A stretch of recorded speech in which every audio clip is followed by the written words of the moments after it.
The phone slipped from my hand, crashing against the hardwood with a sound that echoed like a gunshot in the silent apartment.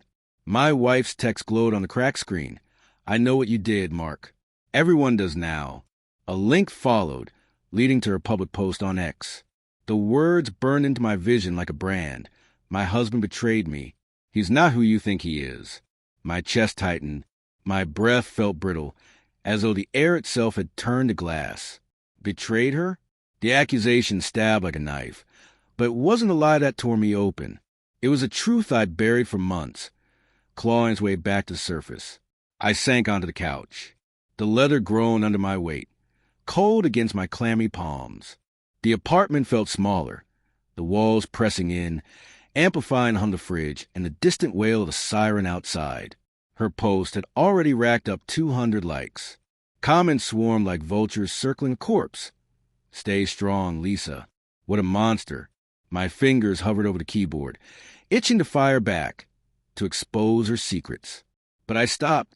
No, I would let the truth unravel her lies quietly, like a shadow slipping across the room. It started 6 months ago, in the haze of summer. Lisa and I had been married 5 years. Our love had been steady, not blazing, but warm enough to keep us tethered. Or so I thought. The first hint was subtle. Her phone now always lay face down, buzzing at odd hours. "Work," she'd say, her smile tight, eyes flicking toward the screen before it went dark. I nodded, swallowing my unease, telling myself it was nothing. I was a practical one, the one who fixed leaks, paid bills on time. Doubt wasn't my style, but the late nights kept coming. Meetings, she claimed, her perfume lingering long after she'd left. One evening, I found her scarf in the car, tangled with a man's tie I didn't recognize. Navy blue, silk, expensive. My stomach churned, but I rationalized it. A client's maybe left something behind after a meeting. I held the tie, its smoothness mocking my grip, and shoved it into the glove box. "Don't be paranoid," I whispered to myself. The words tasted sour, but the seed had been planted. It sprouted during quiet moments, when she laughed too brightly at her phone or slipped out for errands that stretched hours. I didn't confront her. I watched how her fingers danced over her phone, how her voice softened when she answered calls in another room. I hated myself for it, for the snooping, the suspicion. It felt like betraying the life we built together. But the truth gnaws at you, doesn't it? Like a splinter you can't see, but feel with every step. Then came the night that broke me.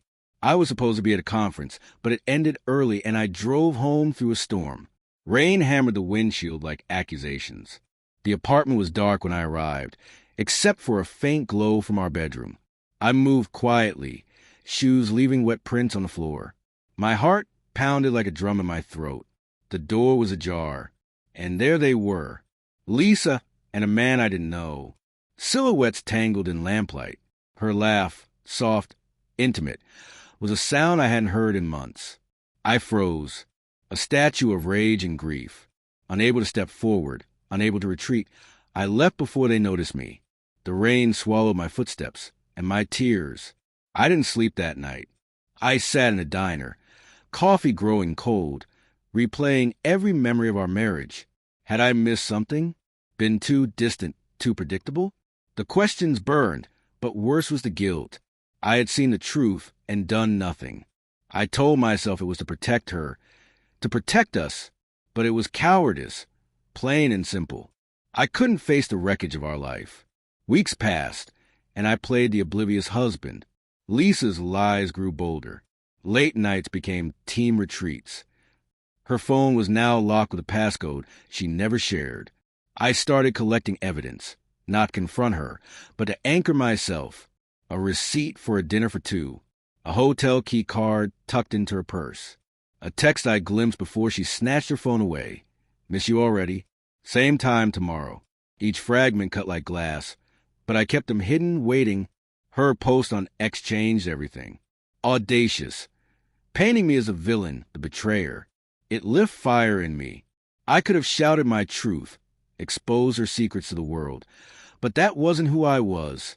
I acted with precision, like a surgeon exposing a wound. Screenshots of texts Photos of the tie, the key card, the receipt. I gathered them all. I uploaded everything to a private folder online, accessible only through a link. Then I sent it to her best friend, Sarah, with a simple note. You know Lisa better than anyone. You decide what's true. Sarah was the key, loyal to Lisa, but fiercely honest. The kind of friend who would call out nonsense no matter who it hurt. I knew she'd read the evidence, see the truth, and confront Lisa privately. I didn't need to scream from the rooftops. One person, one spark of doubt was enough. Days passed in deafening silence. Lisa's post stayed up, gathering sympathy, but I noticed the comments slowing, some disappearing. Sarah must have talked to her. I imagined the conversation. Lisa's tears, her denials, Sarah's quiet insistence. I didn't gloat. I didn't feel victory. I felt hollow, like a house gutted by fire, still standing, still intact, but empty. Then, last night, Lisa came home. The door clicked shut softly, not the usual slam.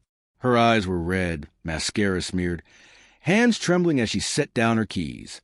"Mark," she said, voice a fragile thread. "We need to talk." I leaned against the counter, arms crossed, the weight of months pressing on me. "About what?" My tone was calm, but my pulse raced. She hesitated, eyes flickering to floor. I made a mistake. I thought you—" She swallowed hard. "I saw someone else. I didn't know how to tell you." Her confession hit like a wave. Not because it was new, but because it was real, broken, irreversible. I wanted to scream, to demand every detail, but I simply nodded, jaw tight. "I know," I said. Her eyes widened, panic flashing across her face. "What do you mean?" "I saw you months ago in our bedroom." The words were ash in my mouth, but I kept going. I didn't speak before because I wanted to believe she'd stop, that she'd choose us. She crumpled onto the couch, sobbing, hands covering her face. "I'm so sorry, Mark. I was lost. I was stupid. I thought you didn't care anymore." I wanted to believe her. God, I did. But trust is fragile. Once shattered, it never fits the same. "Why the post?" I asked, voice low, dangerous. "Why lie about me?" She looked up, tears streaked. "I was scared. I thought if I made you the bad guy, it would justify what I did. I was wrong. I deleted it. I shared something in anger that wasn't true. I'm sorry for the hurt I caused." Sarah's intervention had worked. Quietly, relentlessly, the truth dismantled her narrative without me saying a word. We talked until dawn, peeling back layers of pain, guilt, and the love that still lingered, stubborn as weeds. I don't know if we'll rebuild. Some breaks are too deep, the pieces too jagged. But as the sun rose, painting the apartment gold, I felt something shift. Not forgiveness. Not yet, but release.